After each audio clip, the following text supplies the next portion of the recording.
welcome back to Federal Government. It's Professor Green. I hope you're doing well. Wanted to start this chapter out by telling you that we will review chapters 1, 2, and 3, the Cahoots that are in your lessons folder, and I will go about showing you how to access those if you haven't already found them. They are very helpful in reviewing all of the chapters at once, especially when you're studying for test 1. So we'll do that with chapters 1, 2, 3 after this lecture, and then we'll do the rest 4, 5, 6 at a later time. So you'll have one clip where we're just reviewing Cahoots, and I think you'll appreciate that, and you'll see how some of this stuff starts to fit together. So let's start off. If you look at chapter 3, it's entitled Federalism, Forging a Nation. So the first slide, and you will see these slides in the concept clip that hopefully you already watched, but there's no guarantee of that, but you can watch it at any time because I sent you the link to it. It's in your folder. It's in our channel that I've already provided you a link to. So let me know if you don't have that. So the concept, those are concept clips. This is what our concept clips look like. They're very well done. So this first one speaks to national powers, some of the things that the national government is allowed to do. And then this lower one speaks to state powers, things that only the state is able to do. So this is kind of indicating you have dual powers, right? You have federal powers versus state powers. So we get into this concept of dual federalism. So we'll get into another concept in a little bit when things become a little bit muddier, but for right now, I want you to think of these two ideas. You have federal powers versus state powers. And so the founders decided that the nation needed certain powers. Example, coining and regulating money, raising and supporting armies, declaring war, laying and collecting taxes for the common defense and general welfare. So with the states, they could administer congressional and presidential elections.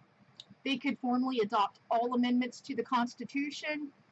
And then they could make decisions about anything not specifically given to the federal government, i.e. those reserved clause. Remember, the 10th Amendment states anything not specifically delegated to the national government is hereby reserved to the states. So that's that 10th Amendment that those state governors hold in their pocket, and they can pull out anytime they think that the national government. Moving on, our learning objectives for Chapter 3. 3.1, describe the U.S. federal system. 3.2, demonstrate knowledge of the distribution of federal versus state powers. 3.3, summarize the evolution of the U.S. federal system. 3.4, compare state constitutions with the U.S. Constitution. And I'm going to let you look at the Texas Constitution in comparison. It's absolutely unbelievable, but we'll get there. Lesson 3.5, describe sources of revenue for both state and local governments. And then 3.6, analyze the benefits and drawbacks. For Chapter 3, I went ahead and included them for you. Sovereignty, supreme and final governing authority. If a nation can only do one thing as specified by those enumerated powers, those are sovereign. Don't infringe on their powers. If the states can only do certain things, don't infringe on their powers. They are sovereign. So who has supreme and final governing authority? Be careful when you try to take someone's authority from them. That's when things get really division of power between nation and states. Unitary system, we have 3 systems: unitary, confederal, and federal. I've already kind of covered what each of those are, but your concept clip will definitely delve into that, and we'll talk about it throughout the chapter as well. A confederacy, that's what we started off with the Articles of Confederation. So the Articles of Confederation lasted maybe 8 years, I think, from the time that they were implemented. They went into effect during the Revolutionary War, and then they ended in 1787 when we had our new Constitution, which wasn't ratified, I believe, until 1789. But let's see. Definition number 5, enumerated powers. You should know those. Those are expressed powers. Any powers delegated to the national government are considered delegated powers.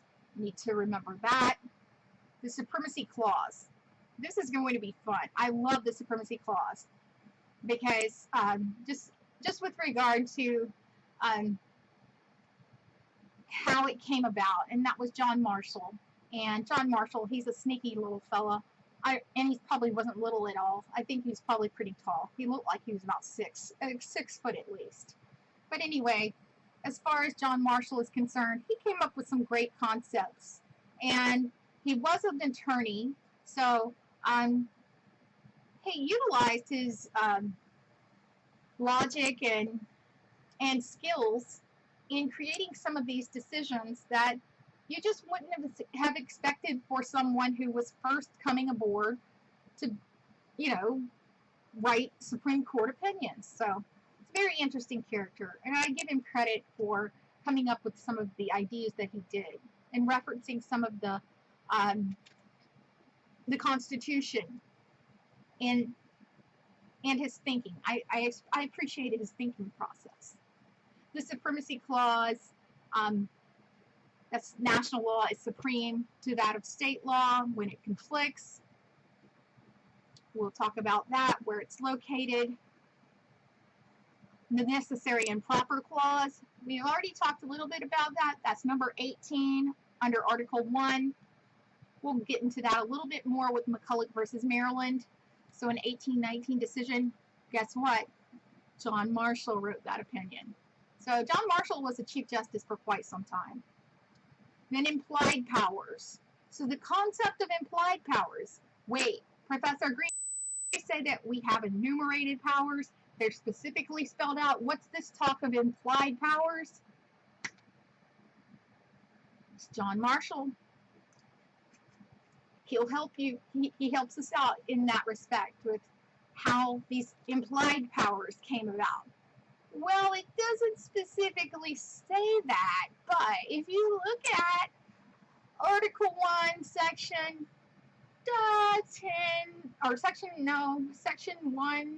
1(8), then you'll see that they are granted this certain power, and they can use that power, and then they can use. We'll get into that, but I'm giving too much away. I feel like I'm going to ruin the surprise for you all. It's actually a very interesting case as well. Reserved powers, again, reserved powers are those powers that the states have. Anything not delegated to the federal government or enumerated is thereby reserved to the states. Nationalization has increased over the period of time in U.S. history. It can be related to economic change, but also political action as well. The idea of dual federalism, and I want to tell you to group dual federalism and cooperative federalism. Now, the Commerce Clause, I don't see where you would need to include that one, but dual cooperative federalism and fiscal federalism, you can include all three of those in a grouping because there's 3 forms of federalism. So dual federalism, you have a precise separation of national powers and state powers. We talk about it in the form of cake. You have layers, and each of those layers represents powers, and those powers of the national government are thereby supreme and final governing authority for the national government, and they're sovereign. So the state can't interfere with those powers. No one can interfere with those powers. The state government has certain powers as well. So the national government can't come in and say, oh, well, we're doing this. So again, today becomes an interesting time period for questions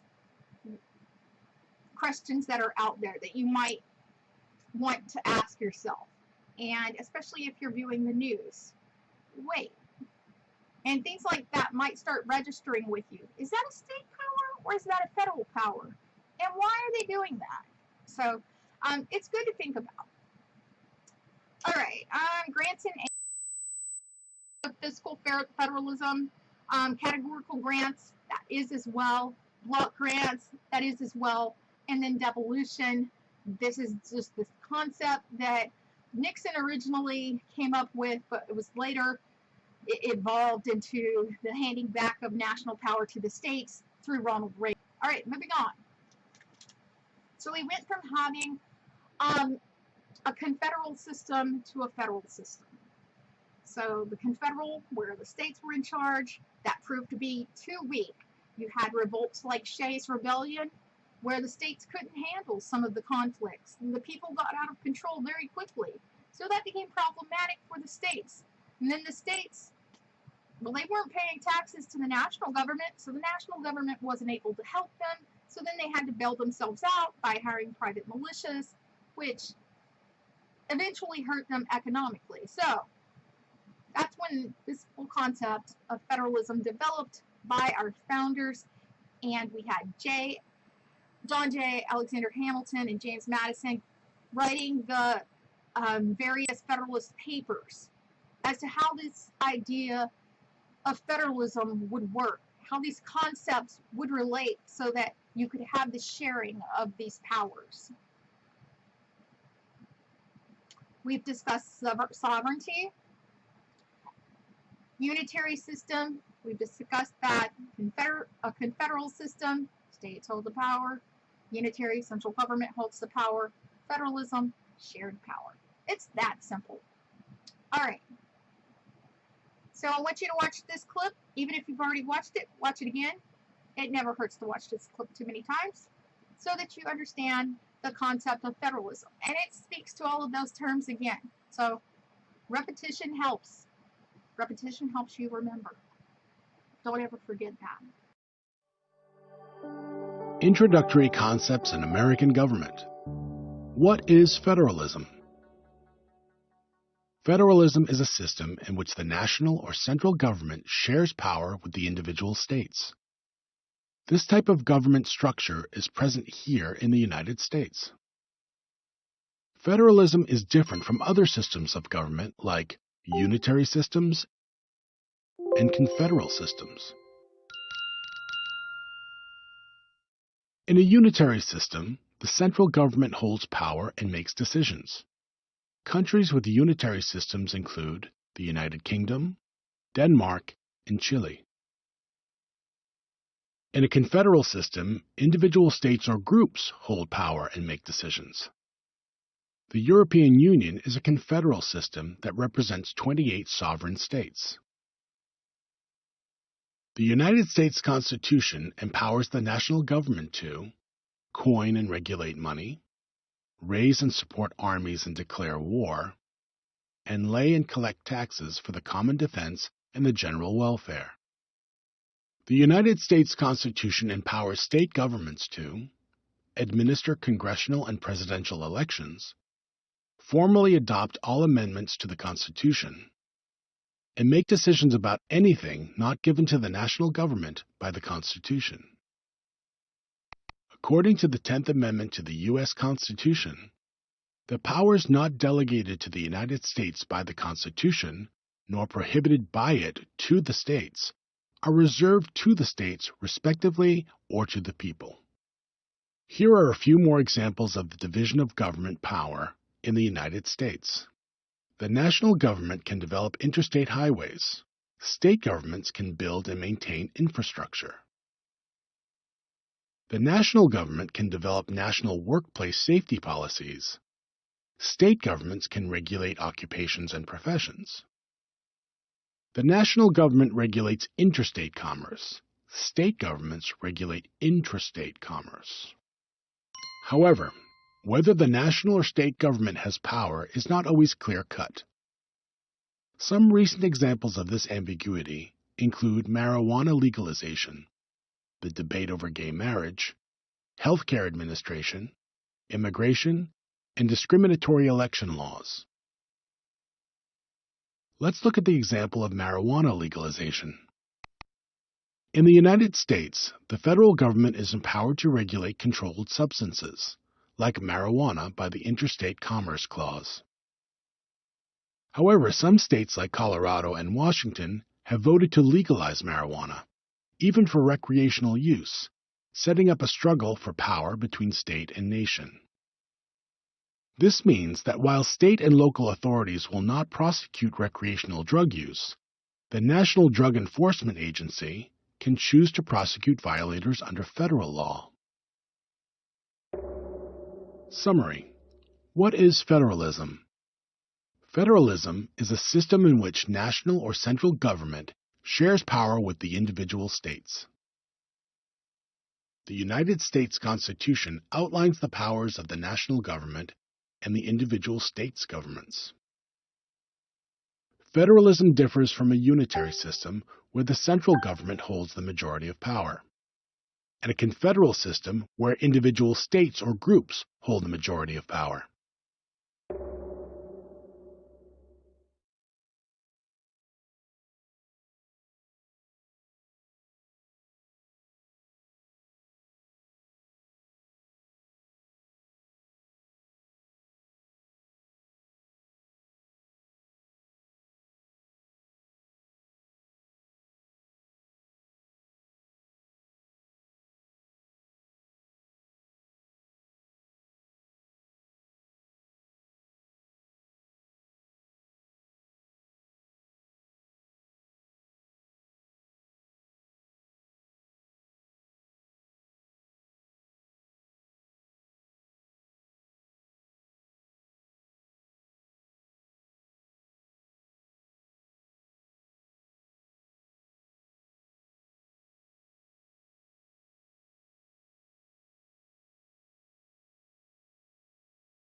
All right, so this kind of takes you through the slideshow, and I'm not going to cover that, but I do want you to look at the slides, and these can serve as a reference if you ever want to look back. Again, you can watch that video anytime you want.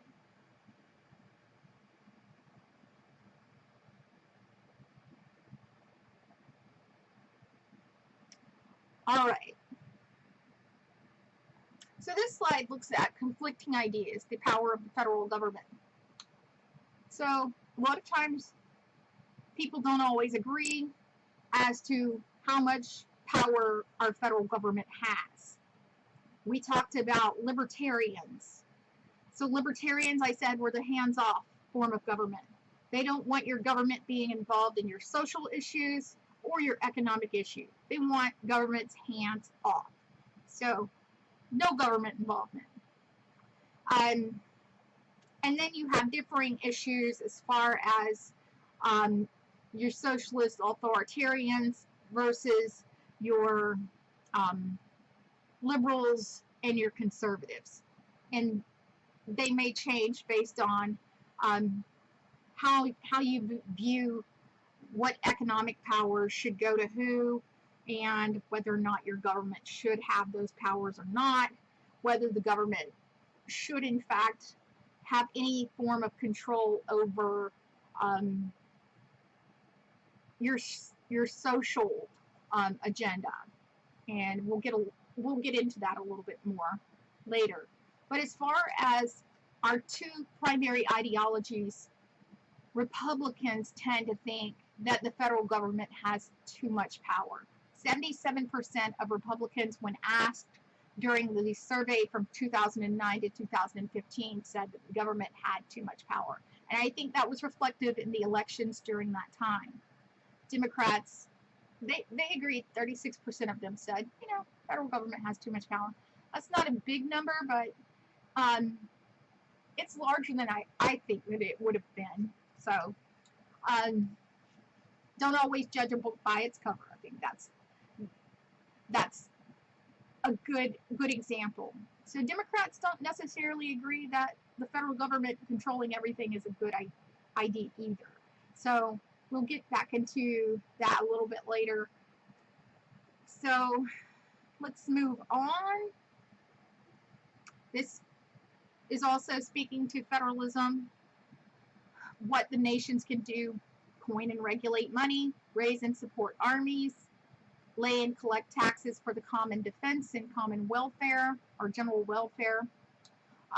They can also develop interstate highways, develop national workplace guidelines, and then regulate interstate commerce. State governments, they can administer congressional and presidential elections, formally adopt all amendments to the Constitution, make decisions about anything given to the national government by the U.S. Constitution, and then build and maintain infrastructure within the state. That's why highways are different when you cross from one state to the other, especially if you're going from Texas to Louisiana. You'll notice a very big change in roads. They can regulate occupations and professions, and that's done with the Secretary of State. You file through the Secretary of State if you're going to operate a business within the states. Then they also can regulate intrastate commerce, or commerce within the state.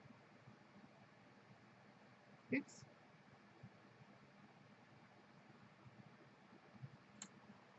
All right, so this relates back to having too weak of a national government where the states control. You have public disorder. Was that a problem with the federal system? Yes. Economic chaos. Was that a problem? Absolutely, i.e. Shays Rebellion. And then inadequate defense. Again, all three of those relate back to why our confederal system failed. So the new federal system decided it would divide power among two levels, national and state, and then that would work to protect liberty and moderate the power of the government. So within the concept clip, it notes that the European Union is a confederal system that represents, and it says 28, although that's changed as of 1/31/20 when Britain exited or Brexited.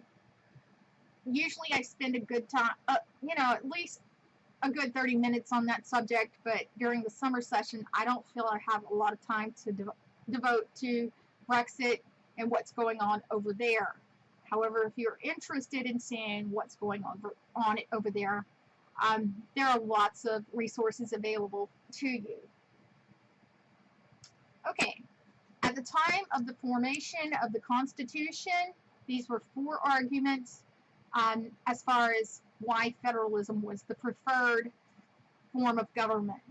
So it would protect liberty. It will moderate the power of the government.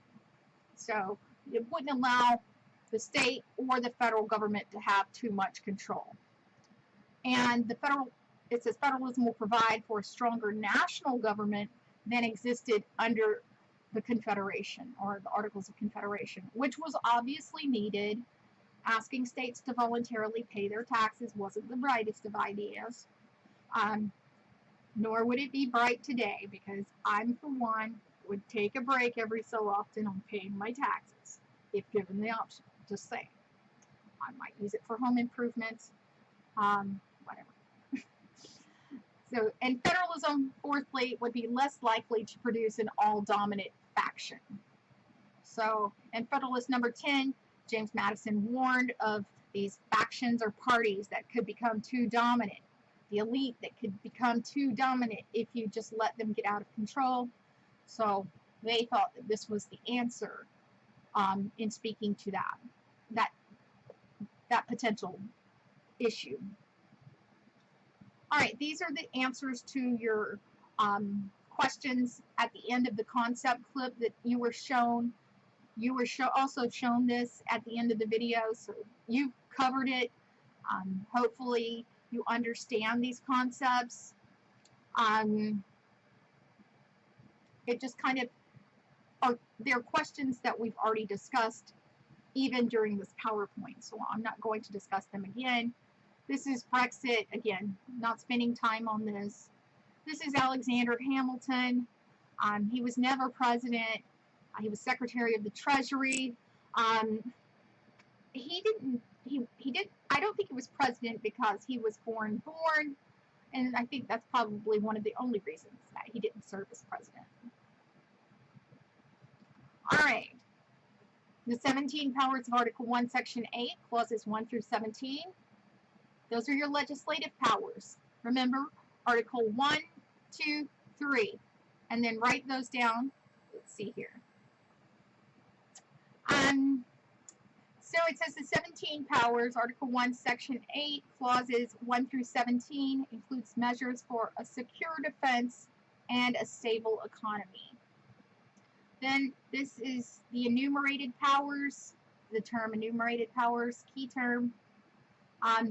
Those granted to the national government in the Constitution, also known as delegated powers, express powers.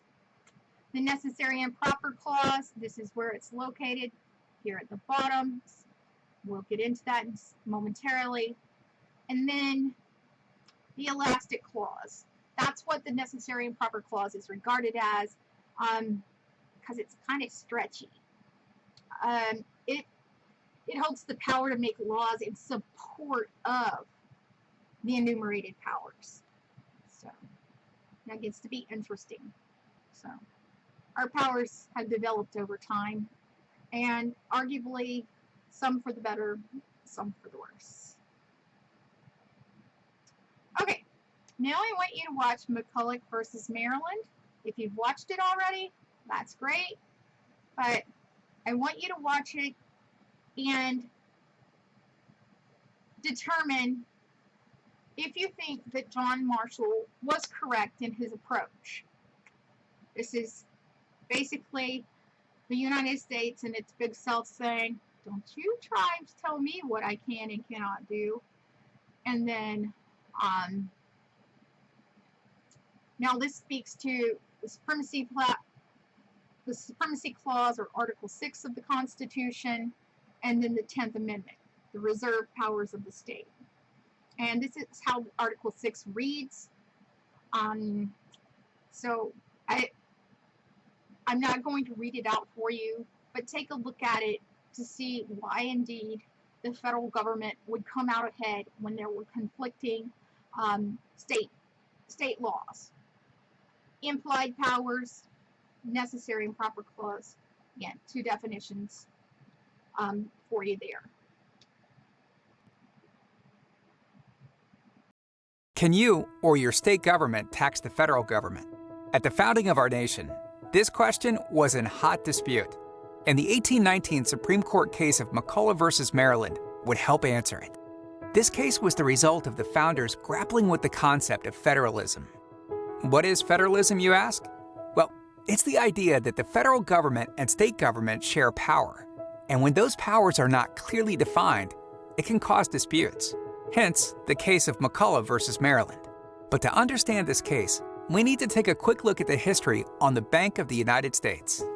The creation of a national bank was one of the hottest issues at the founding of our country. Alexander Hamilton was pitted against Thomas Jefferson and James Madison. It was the founding father rivalry of the century. Hamilton supported the founding of a national bank for the purpose of controlling the nation's finances. Jefferson, on the other hand, opposed a national bank because he thought there was no authority in the Constitution to create one. Round 1 would go to Hamilton, as Congress chartered the first national bank in Philadelphia in 1791. The fight, however, was far from over. 20 years later, in 1811, Jefferson saw a victory as President James Madison and Congress refused to renew the bank's charter and let it die. This takes us to 1816 and the Supreme Court case McCulloch versus Maryland.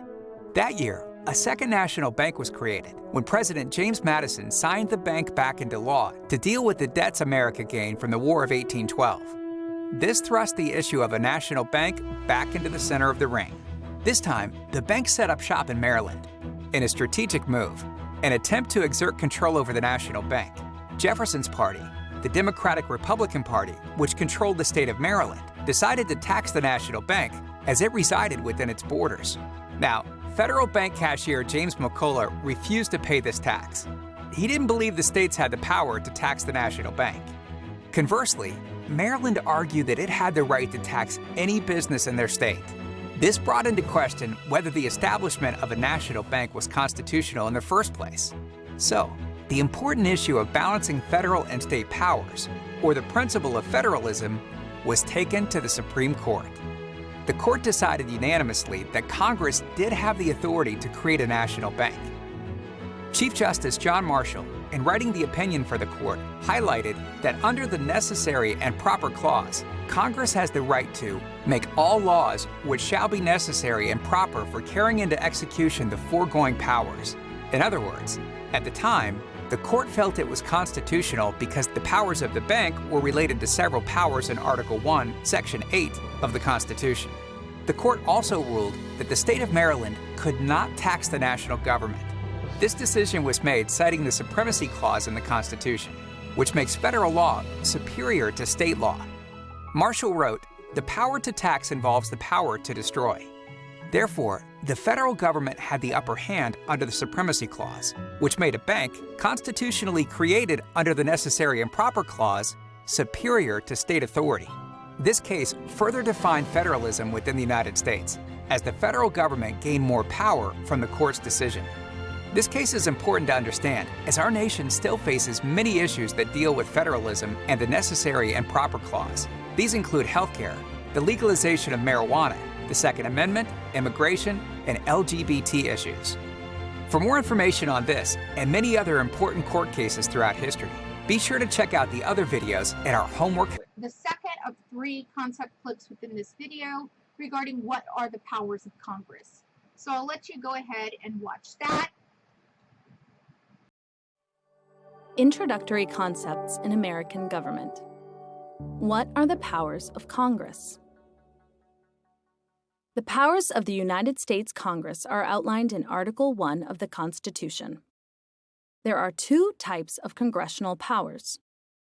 Enumerated powers, which are powers expressly written in the Constitution, and implied powers, which are powers derived from, though not explicitly stated in, the Constitution. The enumerated powers of Congress are mostly found in Article 1, Section 8 of the Constitution. Article 1 lists the judicial, economic, national security, regulatory, and administrative powers of Congress.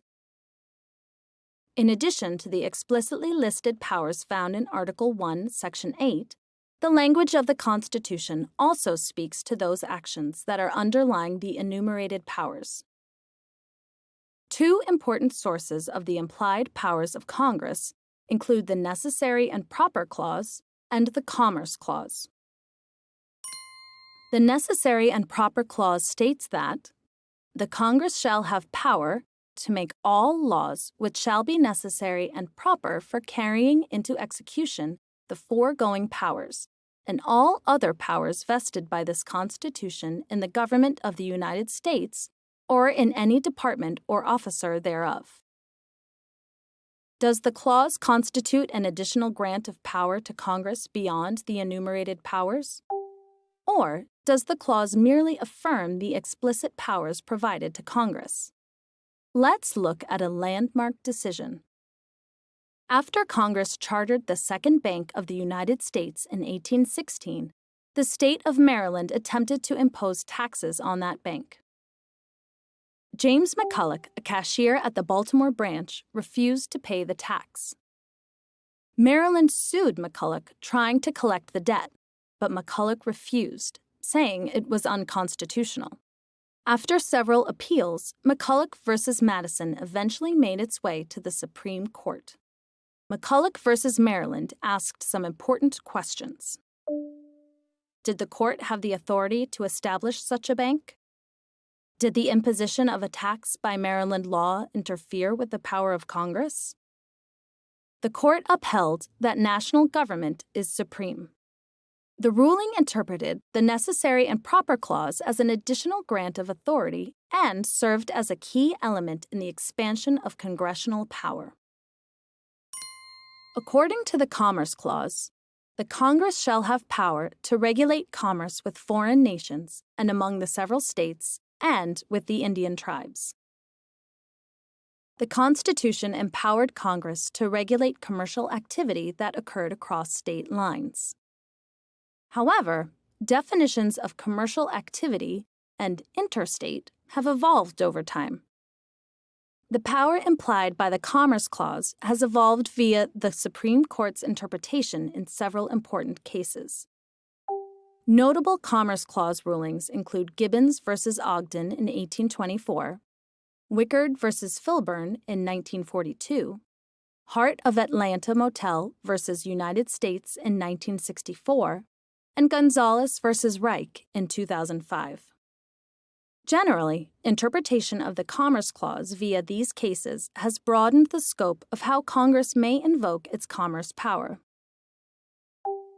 The case of Wickard v. Filburn addressed the question, does the Commerce Clause extend congressional authority to the production of wheat for personal consumption, rather than commercial, interstate activity?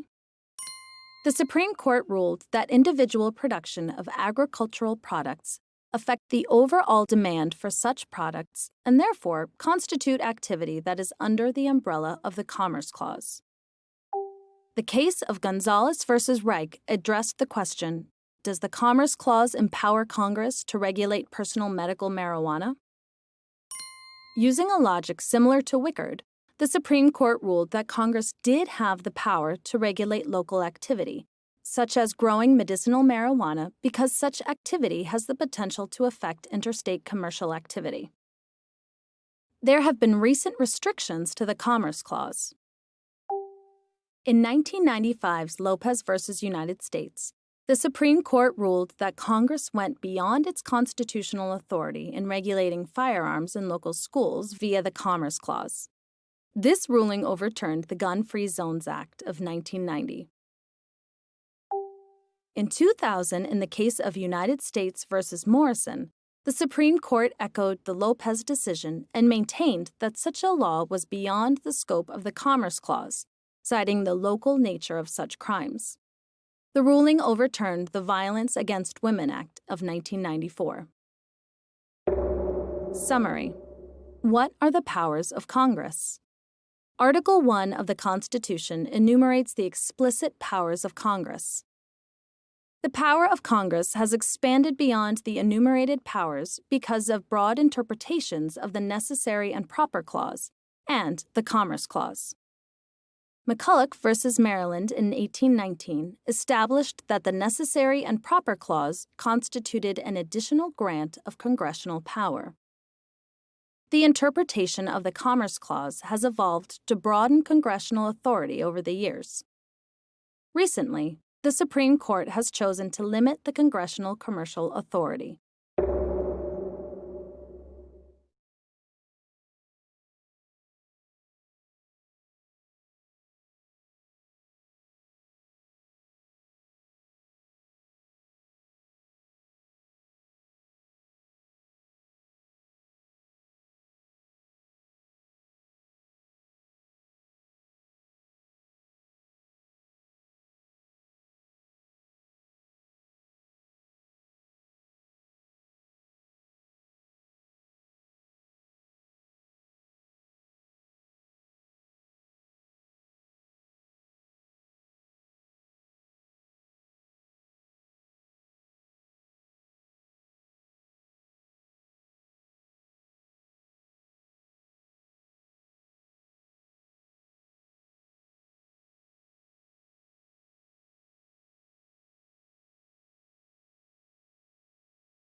Introductory concepts in American government. What are the powers